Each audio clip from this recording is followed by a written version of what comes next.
There are stories that spark curiosity, then there are stories that leave jaws on the floor, and this one, it goes far beyond the regular influencer drama. It's not about internet beef or viral clapbacks, it's about real-world consequences, a criminal past, and a deeply disturbing legacy being glossed over with motivational quotes and shirtless flexes. While the influencer world constantly pumps out content promising empowerment and success, sometimes that glossy exterior hides a darkness so thick it's sickening. This is not just another rise and fall narrative. This is a chilling dive into manipulation, deceit, and what happens when social media gives a platform to someone it probably never should have. This is the King Azoulay situation, and it just got so much worse. For those unfamiliar, King Azoulay, also known as Ben Ali, has managed to build a massive social media following. Over 300,000 people watch and share his content regularly. That wouldn't be an issue if the content was merely cringy alpha male nonsense. But what truly makes this story horrifying is the man behind the account, a registered child offender with a deeply troubling criminal history. This isn't internet slander or some rival trying to throw shade. These are real accusations tied to real legal consequences. There's documented history, and even more disturbing, there are victims involved.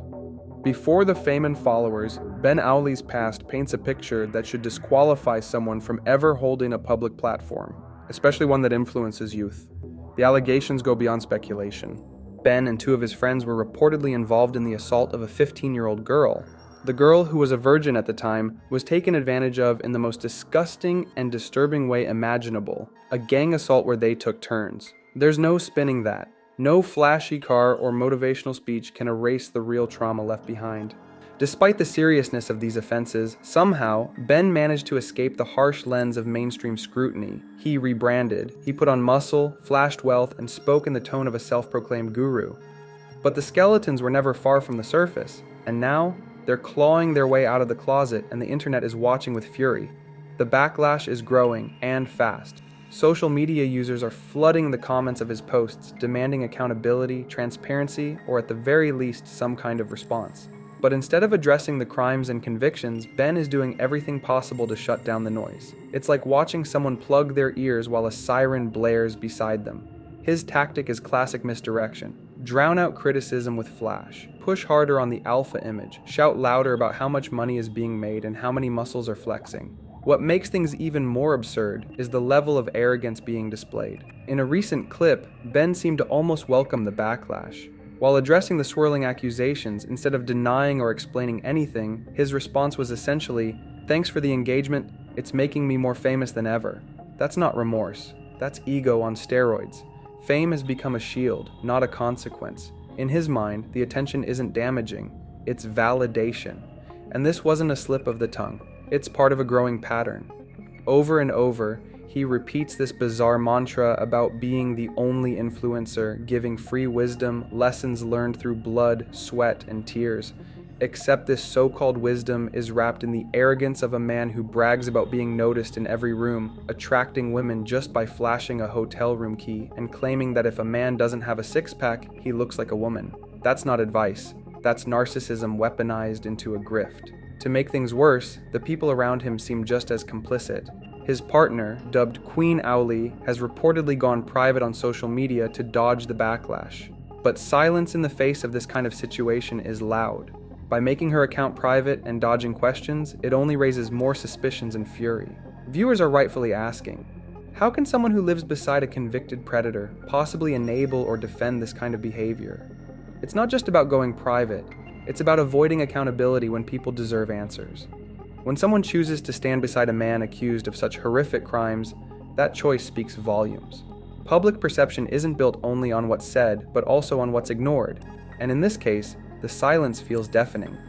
People aren't just speculating, they're demanding to know if she knew all along, and if so, why she chose to stay silent. And then enters the bizarre twist, the influencer beef. Ali Soas, another name from the so-called alpha male universe, flew out to Los Angeles claiming he wanted to confront Ben Azoulay. There were talks about violence, about calling him out, about accountability, but that quickly turned into a podcast invite. The Wise Nuts podcast, an LA-based platform, suddenly became the stage for what could have been a much-needed confrontation. But here's the issue. What's the real motive? Is this a serious attempt at asking hard questions, or is it just a publicity stunt dressed up as content? There's no problem with having disagreements on a podcast. But when someone convicted of damaging a 15-year-old's life is being given airtime, a platform, and polite conversation, something feels wrong.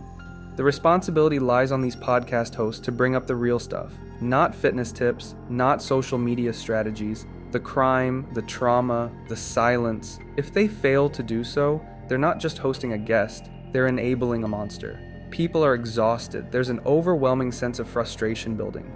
How is this man still standing online, using the language of empowerment while having such a dark history?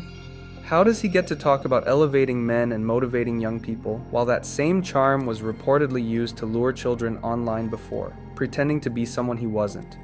That part hasn't gotten enough attention, the scams. Before the muscles, the wealth, the loud voice, Ben was reportedly catfishing adults and kids alike, posing as a woman online, tricking people for money, attention, or worse, then flipping the persona, now manipulating young men with a message of toxic dominance and faux wisdom. It's not motivation, it's control. There's a word for this kind of repeated behavior, predatory.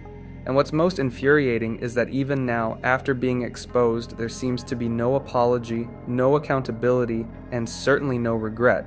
Just more flashy clips of wealth, shredded abs, and borderline delusional rants about being a legend in his own time. One particularly twisted quote stood out. In one of his videos, he compares the world to 3 types of people: the writer, the reader, and the one that people write and read about. That last one, that's who he thinks he is. He sees himself as the kind of man who will be immortalized in history, but not because of anything noble. This isn't the story of a misunderstood genius. This is the story of someone who committed atrocities and decided to market it all as empowerment. What makes it all the more disturbing is how young his audience often is. Teenagers and early 20-somethings see the wealth, the physique, the motivational lingo, and don't realize what lies underneath.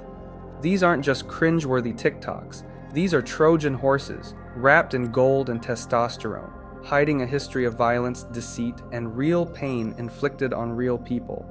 The worst part? He still genuinely seems proud. No shame, no apology. When asked about the backlash, he laughs it off and calls it fuel. That's not just unsettling, it's dangerous. Social media platforms should have long ago taken action. The fact that someone with this kind of past, tied to real criminal convictions, still has access to hundreds of thousands of impressionable minds is a massive failure in accountability. And this isn't about cancel culture, this is about consequence culture. There's a difference. It's not about someone saying the wrong thing or making a bad joke.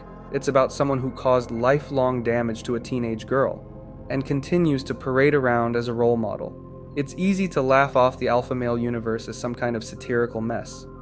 But stories like this show that it's not always harmless.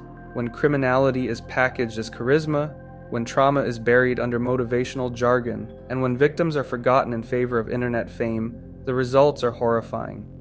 Everyone who platforms Ben Azoulay now has a choice. Continue playing along, pretending the controversy is just content, or stand for something. Ask the tough questions, demand accountability, and stop letting predators hide behind their followers.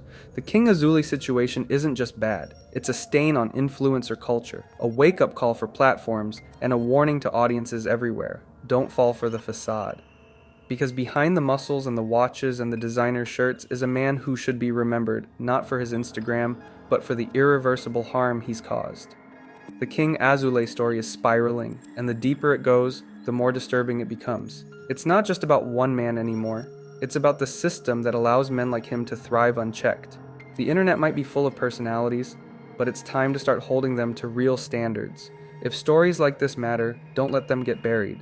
Share this video, leave a comment below on how platforms and influencers should be held accountable, and subscribe to stay updated as this situation continues to unfold. Awareness is the first step. Don't let the mask hide the monster.